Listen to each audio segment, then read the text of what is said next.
फ़िक्र की रोशनी का बहाव। मेरी फ़िक्र ने कहा कि सरकार दो आलम सल्लल्लाहु अलैहि वसल्लम के आने से पहले जैसे सतही और शकी ने पेशीन गोई की थी, ये और बयान कर।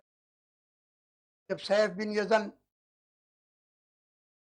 हबशा के को फ़तेह किया, ये बादशाह ने, तो हज़रत अब्दुल मुत्तलिब और तमाम सरदार जो थे अरब के, वो सब हबशा तशरीफ़ ले गए। शाह में जा कर के मुबारकबाद देने के लिए लोग तोहफ़े तवाफ़ भी ले गए बादशाह के लिए। जब सारे साथ में थे, हज़रत अब्दुल मुत्तलिब की शान शौकत और थी। ये तो वो भी हर कबीले के सरदार, लेकिन इनकी सरदारी, इनकी बात ही कुछ और थी। क्योंकि जब तारुफ कराया जाता था, तो ये तारुफ होता था, ये जो है सरदार मक्का हैं, अशराफ मक्का हैं और काबे के निगहबान हैं। जब ये सुनता था कोई, तो सोचने पर मजबूर हो जाता था। एक आपका खूबसूरती, आपका लहीम शहीम कद, फिर ये सिलसिला इनके ख़ानदान में हज़रत इस्माइल से चला आ रहा था। ये सरकार दो आलम के दादा थे। ये बार-बार मैं क्यों बयान करता हूँ कि लोगों को शक ना रहे हज़रत अब्दुल मुत्तलिब के बारे में। जब हज़रत अब्दुल मुत्तलिब को सैफ बिन यज़न ने देखा, खड़ा हो गया, लोगों ने तारुफ कराया सारे सरदारों का, फिर हज़रत अब्दुल मुत्तलिब का अपने-अपने बराबर में बिठाया। खाने के बाद सबको मेहमान खाने भेज दिया गया। हज़रत अब्दुल मुत्तलिब को कहा, ए अब्दुल मुत्तलिब, मुझे तुमसे कुछ ख़ास बातें करनी है। उन्होंने फरमाया, ए बादशाह, जो कुछ कहना चाहते हैं कहें। कहा, हमारी किताबें ये बतलाती हैं कि तहामा में एक बच्चा पैदा होगा।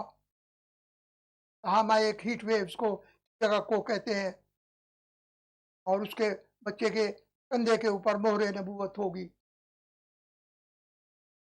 और वो बच्चा इस दुनिया में आने के बाद रोशनी लेकर आएगा और दुनिया की तकदीर बदली करेगा। इसके बारे में बादशाह हज़रत अब्दुल मुत्तलिब ने कहा, मेरी जान कुर्बान हो, अरब सारे कुर्बान हो, ए बादशाह, के बारे में कुछ और बतलाएं।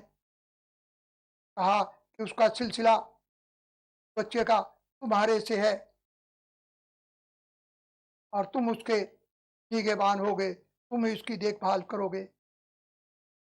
अब तुम बताओ ए अब्दुल मुत्तलिब, इतना वाक़या हमारी किताबें यहाँ तक बतलाती हैं, के अलावा हमारी किताबें कहती कि ये दुनिया की तकदीर बदलेगा, तमाम दुनिया के अंदर इसका दीन फैलेगा, ये अल्लाह का आखिरी नबी होगा, इसके साथ किताब होगी।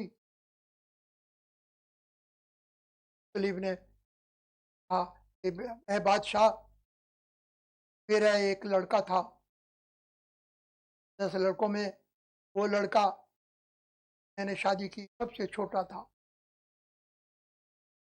करने के बाद के पैदा होने से पहले का इंतकाल हो गया, और अपने लड़के के लिए मैंने की ज़िंदगी बचाने के लिए 100 ऊँट की कुर्बानी दी थी। उसकी शादी मैंने अरब की सबसे ऊँची जगह शादी का इंतज़ाम किया था, शादी थी, और वो बच्चा अभी पैदा हुआ है। हाँ, और इसके बारे में कुछ बयान करो। कहा, वो मेरे बाप का इंतकाल उसके पैदा होने से पहले हो गया। उसकी परवरिश मैं और उसकी माँ अभी कर रहे हैं। मैंने कहा, है अब्दुल मुत्तलिब, मैं तुमको एक बात बतलाता हूँ, तुम भी ध्यान रखना, तुम इस बच्चे की हिफाजत करना, और ये याद रखना कि ये एक राज है, ये बच्चा, और ऐसा राज है कि जिसको तुम फाश ना कर देना जब तक अल्लाह ताला इस राज को फाश ना करे, और तुम इसकी हिफाजत करना। ये आम बच्चा नहीं है। हज़रत अब्दुल मुत्तलिब ने सुना और सिजदे में गिर गए। बादशाह ने कहा, "ए अब्दुल मुत्तलिब, सिजदे से सर उठाओ और इस बच्चे की हिफाजत करो।" के बाद बादशाह ने सारे सरदारों जो इनके साथ आए थे, उनको भी बुलाया और कहा कि ये राज राज में रखना, ये याद रखना कि अल्लाह का एक राज है। जब तक अल्लाह ताला इस राज को फाश ना करे, आपने इसकी हिफाजत करनी और इसको राज में रखना। तमाम सरदार इकट्ठे हुए। बादशाह ने हर एक को तोहफे तोहफ़ दिए और जब हज़रत अब्दुल मुत्तलिब का आया, बादशाह ने हर चीज़ 4 गुना दी गई।